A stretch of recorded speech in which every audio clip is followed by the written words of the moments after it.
Hey and welcome back. In this specific video, I want to show you basically how to edit your audio files within Audacity. So right now, what I have is an audio file that I have opened up, and it's an audio file that deals with a specific topic of removing distractions out of your life. And this particular audio file talks about how to find your personality. Now, here's what you're going to do. As an example, I want to basically walk you through step by step on how to effectively use the Audacity tool. And then I'm going to show you basically how to edit it and how to add the intro, how to add the outro, and of course how to add the soundtrack. Now, the beauty of Audacity is that it is a multi-track editor. So you can add as many tracks as you want. Now, remember in the previous video where I talked about recording the first 5 seconds of white noise or the room noise? Well, there is a reason why you're going to need that, and I'm going to show you right now. Now, before we actually jump right into that, let me give you a quick overview of Audacity. So with Audacity, you can play it, you can pause it, you can stop it, you can rewind it, skip it to the left, skip it to the end, and then of course you can record it. Now, over here is the volume. Of course, the volume in terms of the output volume. The input volume, or the microphone, is defined right here. So this is how loud it is in terms of your microphone. Now, you're able to zoom in and out with these two buttons. So you can zoom out and you can zoom in. Another tool that you will likely use a lot is this specific time shift tool. If you click it, this will allow you to move the audio track back and forth. So let's say, for example, I need 10 seconds of time for the outro or the intro. And then for the outro, I need a certain amount of space. So what I normally do is just dump all the intros, outros, podcasts, and the soundtrack all within Audacity. And once it's in there, I can move things around very, very easily. Now, you can easily delete certain things. So for example, if I highlight and I click on delete on my keyboard, it'll delete that section. So you can delete areas. For example, I could delete half of this and it would delete that part. So it would allow me to delete certain portions of the audio file that I'm dealing with right now.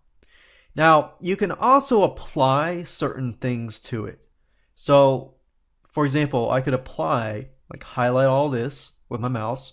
And if you click on effect, you have many different effects here. So you can remove noise right here to remove room noise. You can amplify it or increase the sound. You can increase the bass, the treble, the pitch, the speed, the tempo, the echo, if you have any, and more. Now, a lot of these have to do with music, not necessarily, but most of the time, like the wah-wah and things like that. Most of the time, you're going to be using a few of these, like amplify, fade in, fade out. So I can make this right here fade in, so that way it's quiet and it increases. And I can make this fade out, you see? But you have to highlight the portion where you want it to the effect to happen. So you got fade in, fade out, noise removal, which is something that you'll most likely use, and you have other things like that. Now, noise removal, assuming you have taken, let's say, the first 5 seconds for the room noise, what you have to do is, all you have to do is just select that area. And I think I'm going to zoom in a little bit so you can see it better here. But once you have selected that area, click on noise removal, and then you can get noise profile. After you have done that, go back to noise removal, and you can adjust the settings and click on preview to make sure that's what you want. And when you're ready, simply click OK.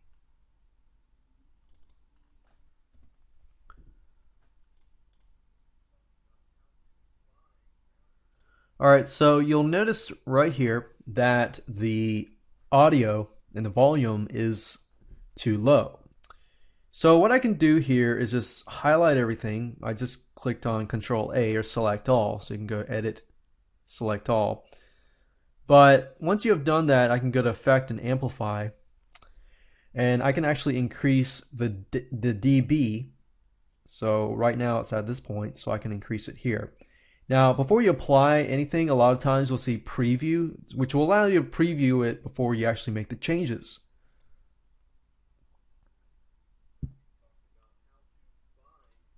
Okay, so that's still low. I'm going to increase that here.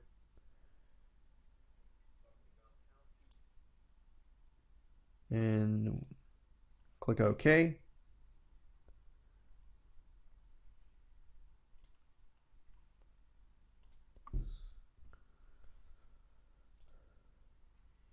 Talking about how to find out your personality.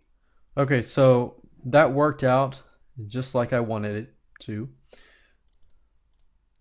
And you can actually edit, delete. You can select certain areas and just click on delete, and it'll actually delete it.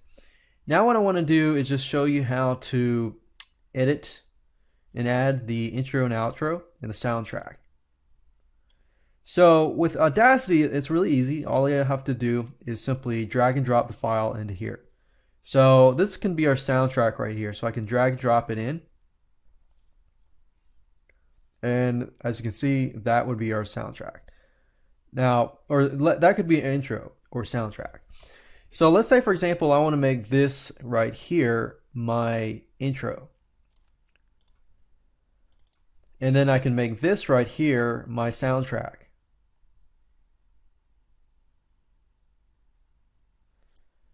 If I were to do that, all I need to do is select this time shift tool, and then what I need to do is move it to a section where I want it to play. So let's say, for example, that right here, this is my intro. If that's my intro, and then this is my actual podcast, and then of course this is my soundtrack. Now soundtrack, generally speaking, you want to make it so that it is longer.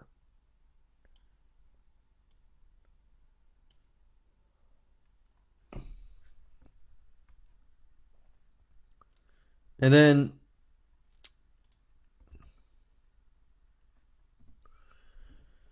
then of course, let's say that this right here is my outro. Now obviously you want to make sure that outro is here and over here. And you will notice that with Audacity, when you move it over here, you'll see a yellow line.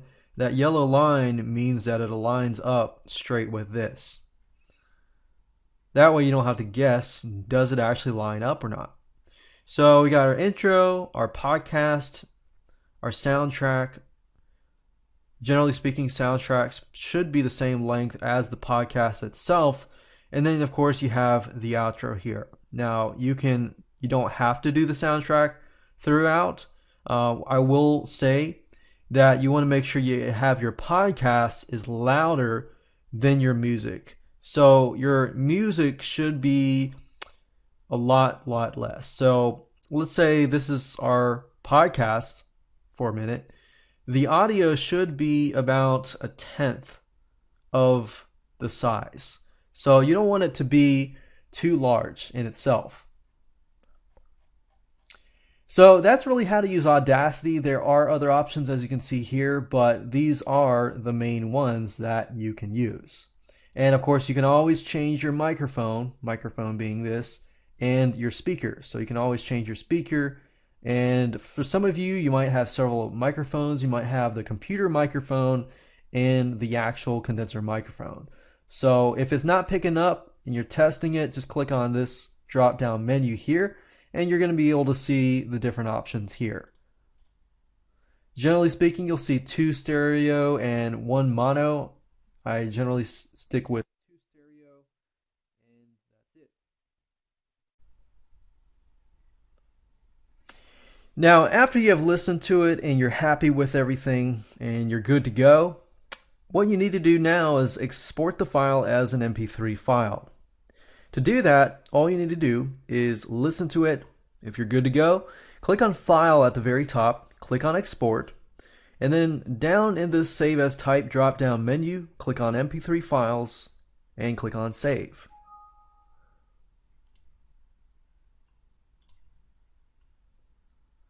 So it says, warning, your tracks will be mixed down to 2 stereo channels in the exported file. Click OK. And you can add, of course, the artist name, which is your name, obviously. Track title, you can do specific podcast titles if you want, and so forth. It's not required. But once you're done, click on OK. And I wanted to make sure I got this error message, but basically what it's looking for is the lame_encoder.dll file. This will allow you to create MP3 files. So all you need to do is click on download, and this is basically the file that you're going to need for Audacity. So what you need to do is, it says go to this page, click on Windows Downloads, click this file here. It's a .exe file, so it's an executable. If you're using a Mac or anything else, download these files here. And of course, once you're done downloading the file, what you need to do is install it. So I'm going to go ahead and do that right now. And once you're done installing that, all you have to do is go back here and click on Export, choose MP3 files, click on Save, click OK, and there we go. So now it's exporting the entire file as 128 kbps, which is a high quality MP3 file. And it's going to only take maybe about a minute, and then we'll be good to go. So I'm going to move on to the next video, and we're going to start uploading, talking about podcast hosting, and of course then later down I'm going to show you how to upload to the podcast host, and of course ultimately we're almost there to submit it to iTunes in just a few videos.